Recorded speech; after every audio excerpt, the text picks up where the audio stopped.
Seorang suami kepala rumah tangga dia takut kepada Allah. Seorang pemimpin takut kepada Allah. Kullukum ra'in, setiap kamu adalah pemimpin.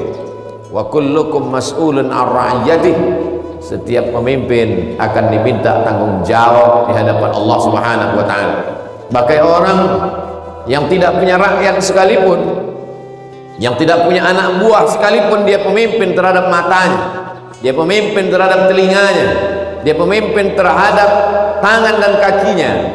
Inna sam'a, pendengaran, wal basar, penglihatan, wal fuad, hati dan pikiran. Kullu ulaika kana anhu mas'ula. Mereka akan disoal, mereka akan ditanya. Maka bukan berarti makna pemimpin hanya terbatas pada orang yang diamanahkan jabatan dan kekuasaan.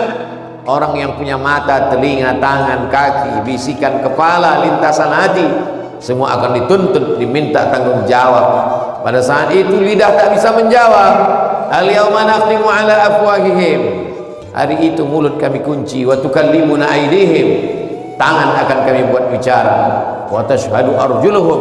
Kaki akan kami buat bersaksi bima kanu yaksibun, atas semua yang pernah mereka lakukan. Ketika ruh bersemayam di dalam jasad, ketika nyawa masih bertahan di dalam badan, semua diminta tanggung jawab di hadapan Allah Subhanahu wa taala. Di antara yang akan dituntut adalah pernahkah melaksanakan amar ma'ruf nahi munkar. La ta'murunna bil ma'ruf, ajak orang lain berbuat baik, ajak orang memakmurkan masjid, ajak orang berbakti kepada orang tua, ajak orang membaca Al-Qur'an, ajak orang berzikir pagi dan petang, ajak orang menebarkan kebaikan, infak, wakaf, zakat, sedekah. Dan tidak hanya amar ma'ruf, wala tanhauna 'anil munkar, larang orang berbuat mungkar, larang orang melakukan hubungan seks tanpa ikatan, seks bebas, larang orang melakukan LGBT, larang orang melakukan minum khamar, larang orang melakukan perbuatan yang dilarang Allah Subhanahu wa taala. Seimbang antara amar ma'ruf nahi munkar. Umat ini dipuji oleh Allah, kuntum khaira ummah, kalian umat terbaik. Apa syarat umat terbaik? Ta'muruna bil ma'ruf, mengajak orang berbuat baik, wa tanhauna 'anil munkar, melarang orang dari perbuatan munkar. Siapa yang tidak melakukan amar ma'ruf nahi munkar, la yushikanna iya ba'atsallahu 'alaikum iqaban, dikhawatirkan akan dikirimkan Allah hukuman, tsunami, gunung meletus, gempa bumi, naik semua musibah ke atas bumi, turun semua azab dari langit ke bumi, gara-gara tidak melakukan amar ma'ruf nahi munkar.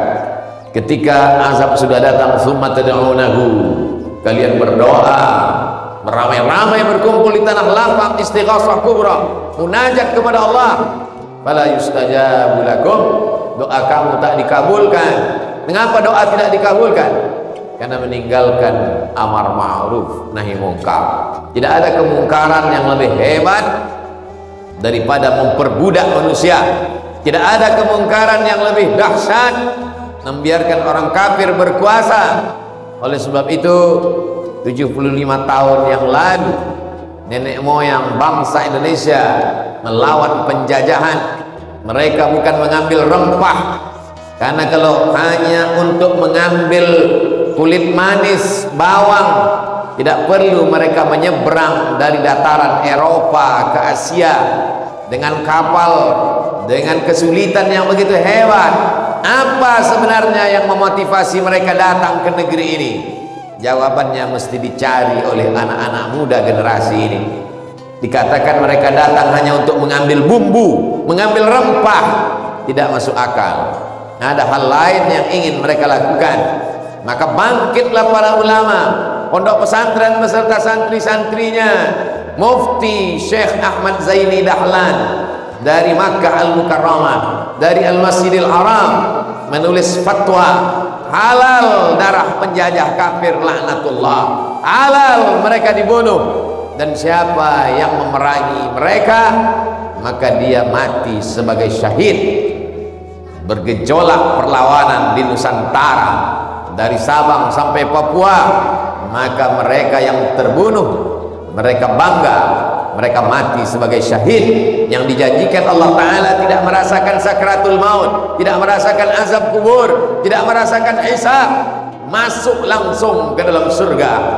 Mendidih darah mereka, tak sabar mereka menghabiskan harta benda untuk mengorbankan nyawa sebagai syahid, karena darah syuhada itulah kita merdeka. Oleh sebab itu dikatakan dalam preambul pembukaan Undang-Undang Dasar 1945, atas berkat rahmat Allah dan keinginan luhur bangsa Indonesia, maka dengan ini bangsa Indonesia menyatakan kemerdekaannya. Kita merdeka bukan karena bambu runcing, kita merdeka bukan karena tank dan senapan, kita merdeka atas rahmat Allah yang dijemput dengan darah syuhada, rahmat Allah yang dijemput dengan pengorbanan.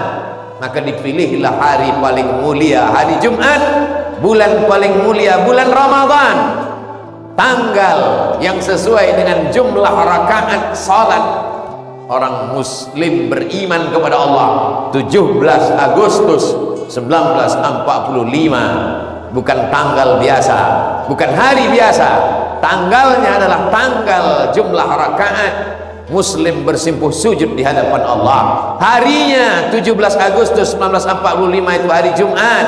Bulannya satu-satunya bulan yang disebut dalam Al-Quran, Syahrul Ramadan alladzi unzila fihi Al-Quran. Generasi ini jangan pernah melupakan. Oleh sebab itu 17 Agustus adalah hari perlawanan, hari syahid, hari dipersaksikannya nyawa orang beriman di hadapan Allah Subhanahu wa ta'ala. Jangan sampai generasi bangsa ini melupakan, menganggap ini remeh-temeh. Hari ini orang membenturkan, siapa yang berteriak Allahu Akbar berarti anti kebangsaan, siapa yang berteriak Allahu Akbar berarti anti kebinekaan. Mereka dulu yang berteriak Allahu Akbar lah yang paling cinta bangsa Indonesia. Mereka dulu yang berteriak Allahu Akbar lah yang paling menghormati kebinekaan. Mengapa hari ini dibenturkan antara kebinekaan dengan teriakan Allahu Akbar? Oleh sebab itu sejarah mesti diluruskan, jangan mau dibenturkan, jangan mau diadu domba, karena perbuatan adu domba hanya perbuatan Belanda dan setan. Oleh sebab itu hari ini bangsa ini sedang memuliakan para syuhadanya. Mereka memejamkan mata, mengirimkan Al-Fatihah, man ahsana ilaikum, siapa yang berbuat baik kepada kamu fakafi'uhu, balas. Hari ini kita sedang dipertontonkan dengan teriakan para syuhada dari mulai Surabaya sampai ke Papua, sampai ke Sumatera, dari timur hingga ke barat. Mereka adalah orang-orang yang berani mengorbankan nyawanya karena keluarnya fatwa ulama yang memfatwakan berdasarkan Quran dan Sunnah bahwa siapa yang mati, mati syahid, bahwa siapa yang mati tak merasakan azab kubur. Itulah yang memotivasi mereka untuk berjuang. Mereka berjuang bukan karena emas, mereka berjuang bukan karena atas nama pahlawan. Berapa banyak mereka yang gugur sampai hari ini belum mendapatkan gelar pahlawan dari negara. Bagi mereka tidak penting dalam sebutan manusia. Yang penting bagi mereka adalah dikenang abadi sepanjang zaman, karena mereka mendapatkan aliran pahala. Karena bagi mereka tak ada makna amal kalau tidak karena Allah Subhanahu wa ta'ala. Mereka digelar sebagai syuhada.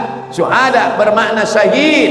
Syahid dipersaksikan karena jasad mereka dipersaksikan, ruh mereka dibawa oleh malaikat di atas kain kafan yang terbuat dari cahaya.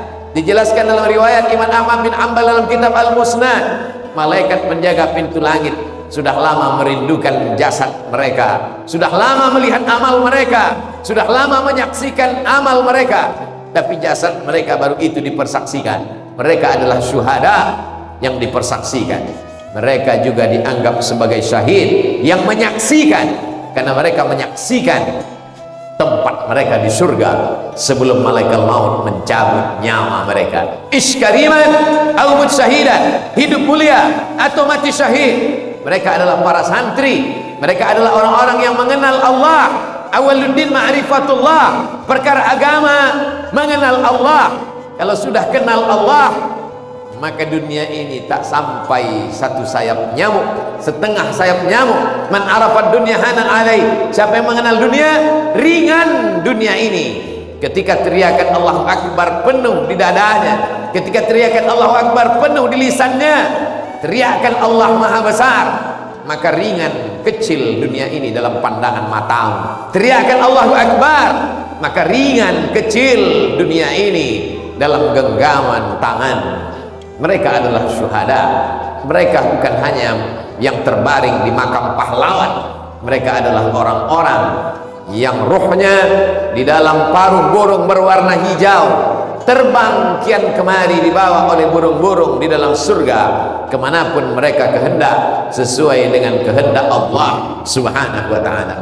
Hari ini santri-santri dididik untuk mengenal Allah, tidak takut masa depan. Bekal mereka adalah keyakinan yang kuat. Wa ma min dabbatin fil ardi illa 'ala Allah rizquha. Tidak ada satupun yang melata di atas muka bumi ini kecuali Allah menjamin rezekinya. Kenapa orang korupsi?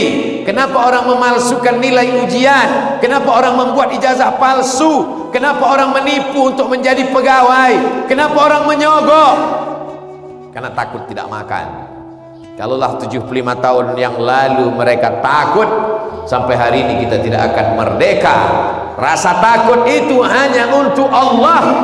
Maka mereka diajarkan doa, Allahumma qsim lana min khasyatik, tanamkan rasa takut dalam hati kami, tahulu bainana wa baina ma'asik. Dengan rasa takut itu kami tidak jadi melakukan perbuatan maksiat. Ittaqullah haqqa tuqatih, takutlah sebenar-benar takut, karena takut itu saja yang menyelamatkan dari azab Allah Subhanahu wa ta'ala. Hari ini orang sudah habis takutnya kepada makhluk, takut tidak makan, takut tidak kerja, takut tidak bisa mencari nafkah, takut. Akhirnya hari ini orang didera oleh rasa takut. Ketakutan itu membuat imannya turun. Takut itu datang karena imannya jatuh. Kalau sudah takut, maka imun menjadi turun disebabkan rasa ketakutan yang luar biasa. Takut kena PHK, takut tidak kerja, takut tidak makan. Ketakutan yang amat sangat mengerikan membuat imun menjadi turun, terserang wabah COVID-19. Oleh sebab itu bangkitkan rasa takut kepada Allah, kuatkan keyakinan ketakwaan kepada Allah, iman meningkat, imun pun naik, segala macam wabah menjadi hilang. Tidak ada yang berkuasa kecuali Allah. Siapa nama dia? Allah. Adakah yang berkuasa selain daripada dia? La ilaha illa huwa. Apakah dia hidup? Al-Hayyu, dia maha hidup. Apakah dia mengatur hidup? Al-Qayyum, dia mengatur hidup. Mengantukkah dia? La ta'khudhuhu sinatun wala naum. Apa punya dia? Apa harta dia? Apa benda dia? Lahu ma fis samawati wa ma fil ardh. Ada yang bisa menolong kalau dia tidak memberi izin?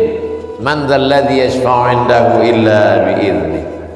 Tahukah dia ada rasa takut dalam hati kita? Tahukah dia terlintas pikiran kita mengatakan takut kepada selain dia?